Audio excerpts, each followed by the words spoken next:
Alright, good day mga lods. So long time no vlogs na naman. Busy sa mga bata. Tapos ngayong buwan pa palaging nagkakasakit mga bata kaya yun, busy. So dito makapag-vlog. Ayun, so for today's vlog na lang natin mga lods, no.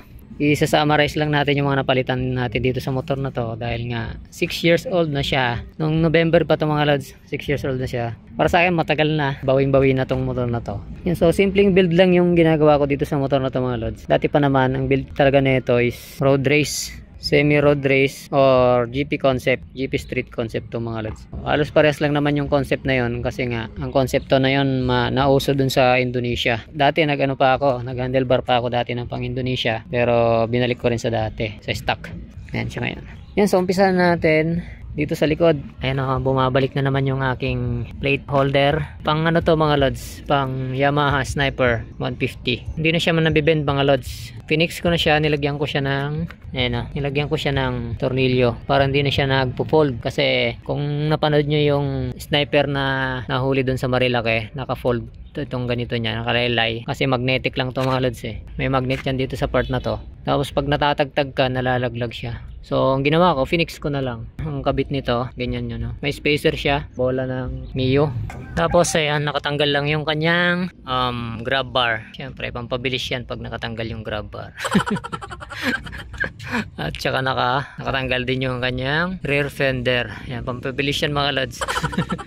Tapos yung swing arm natin, naka-repaint lang yan, stock po yan. Yung apakan din dito, stock po yan, naka-repaint lang. Tapos tayo, power pipe na red Leo. Tapos naka-elbow din tayo ng 51mm.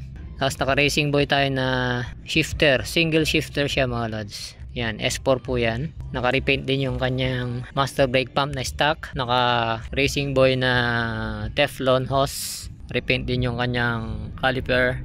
Tapos punta tayo sa gulong, tayo, Pirelli na 100/80, Angel City yung model niyan. Tapos stock pa rin yung ating shock, maganda pa rin naman yung play niyan. Naka mushroom tayo sa kanyang engine breather. Naka open throttle body. Ayan, nilagyan ko na lang ng screen mga lods. Bumili lang ako ng strainer sa Handyman, yung mumurahin, tig 60 plus yata, 64. Tapos kinorte ko lang siya diyan. Tapos nilagyan ko ng lock. Ayan lang mga basic lang na naka radiator hose lang, tapos CNC yung kanyang lock. Tapos dito naman tayo sa ignition coil, naka UMA tayo na racing ignition coil. Tapos hindi makikita, tayo, iridium na spark plug na UMA din. Yung throttle body pala natin, 4S1M na 36mm. Ayun, tapos naka-injector din tayo na 10 holes injector na pang GSXR 150. Naka-repaint lang tong caliper na to. Tapos naka-Teflon hose na RCB, holder na Rezuma. Walang gaanong dito mga lods. Halos budget meal na build. Naka-racing boy na lever, naka-repaint na stock na master brake pump, tapos naka-repaint yung cap. Yan, RCB lever sa kabila. Syempre walang side mirror yan para mabilis.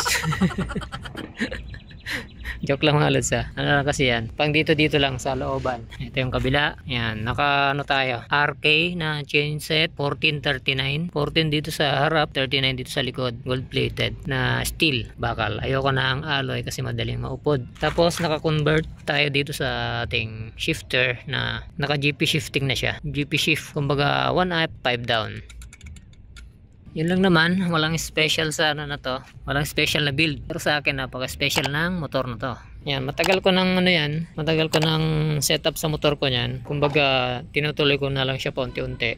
Ayan Dito naman sa taas, naka quick throttle tayo na pang Yamaha. Tapos yung kanyang switch ay naka domino. Domino din yung kanyang cable na kulay puti. Ayan, naninilaw na nga dito. Sa kabila stock yung switch. Ayan, may mini driving light sa ilalim. Ayan, walang walang pangdiin ang piyesa to mga lods. Ito yung literal na budget meal na build. So, ang GP street concept kasi or road race concept, isa yan sa pinaka simpleng pwede mong i-build sa motor. At saka mas less din yung gastos kaysa dun sa mga Thai concept na ang mamahal ng magagastos mo. Dito rin pala, pala ako dito mga lods.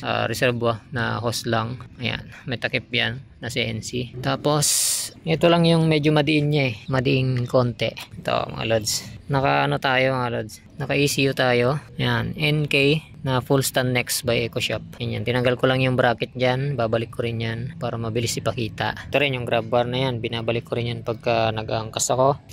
Naka racing lang konti mga lods. Ayan, so napakasimple ng konsepto ng ganito. So inspired siya ng GP Street concept. Yung ano ko pala mga lods, no, yung racing ECU ko pala na NK, naka street tune lang po yan, DIY lang po na tune. Sa akin kasi parang, para sa akin hindi ko masusulit kung ipapatune ko sa Dyno, kasi dito lang naman ako. Hindi nga ako madalas hindi nga ako makapag ride. Madalas ano lang, pangatid sundo ko lang sa school ng mga bata. Yun, so napakasimple lang ng build ng motor ko. Yan, naka-horn din yan ng dual snail horn. Yan, naka-bar end lang yan ng ano, mumurahin na bar end. Yan, naka-radiator guard lang. Ito, na Raider 150. Matagal na to. Ito yung pinakaunang nabili ko dati. Tapos, naka-CNC bolts na banjo. Lahat ng banjo ko ganito na, CNC bolt. Hindi ko lahat pinalitan. Saka ano siguro, palitan pag may extra budget na. Dito lang sa ibabaw. Yan, kaya CNC. Yan. Dito. Pero yung mga center nut ko tsaka ano, hindi pa. Hindi ko tinatanggal tong ano ko muna sa cellphone holder ko kasi inayos ko pa yung tono ng aking ECU. Kasi hindi talaga ganun kasimple magtono ng ECU kung street tune ka lang. Kasi pabago-bago rin yung tono. Magbago nga yung panahon yung klima, magbabago rin yung tono ng motor mo. Tiyaga-tiyaga talaga sa pagtotono.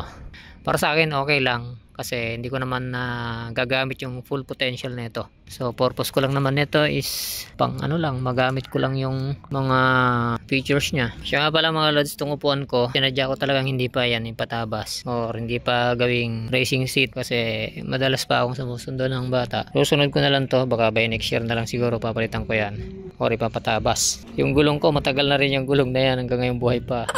O diba? Yan lang talaga yung gusto kong konsepto ng aking motor. Maganda naman talaga actually yung mga Thai concept. Ang problema, magastos talaga. Para sa akin, okay na ako dito. Ano sa tingin nyo mga lods? Ano pa yung mas i-priority ko na papalitan para sa Street JP concept? Yan. Ang budget meal mga lods. Literal na budget meal na build. Okay na ba mga lods? May mga accessories din to mga lods. Kagaya ng eyeline. May engine lights din to. Dito may engine light yan. Dito rin meron sa likod. Papalit ako ng kulay. Dating kulay blue yan. So gagawin kong iba yan. Ayun, so ganoon lang naman. Napakasimple lang ng build ko sa motor ko.